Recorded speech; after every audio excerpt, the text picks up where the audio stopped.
বাংলাদেশে এখন একটা নতুন অন্য ক্রাইসিস তৈরি হয়েছে। আমরা সারা জীবন নারী বিদ্বেষী অবস্থান বা নারী বিদ্বেষ এইটার সাথে অ্যাসোসিয়েট বা অ্যাফিলিয়েট করি যেই গোষ্ঠীগুলোকে, সেই গোষ্ঠীর বাইরেও একটা ভয়াবহ নারী বিদ্বেষী গোষ্ঠী তৈরি হয়েছে প্রচুর পরিমাণে। মানে আমার কাছে বড় কনসার্ন এটা লাগে না যে হেফাজতে ইসলাম কি অবস্থান নিচ্ছে। হেফাজতে ইসলাম ঐতিহাসিকভাবেই অবস্থান নিচ্ছে, সে 2013তেই অবস্থান নিচ্ছে।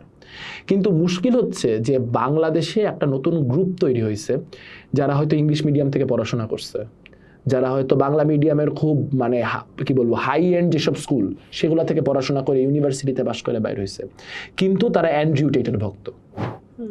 এইটার একটা বড় সোশিওলজিক্যাল ডাইমেনশন আছে যে কেন আসলে ক্যাপিটালিজমের এরকম একটা পর্যায়ে যেখানে মানুষজন প্রচুর পরিমাণে কি বলবো এমপ্লয়েড হইলেও সে ইনভিজিবল। 30 বছর আগে একটা পুরুষের জীবন অনেক বেশি ইজিয়ার ছিল। সে একটা মোটামুটি দেখতে শুনতে হইলে, সে একটা মোটামুটি চাকরি বাকরি করলে it was very easy to get a wife, একটা ফ্যামিলি করা, একটা সামাজিক একটা অবস্থান নেওয়া। এখন সে অনেক বেশি ইনভিজিবল ফিল করে, সে ইনফিরিয়র ফিল করে।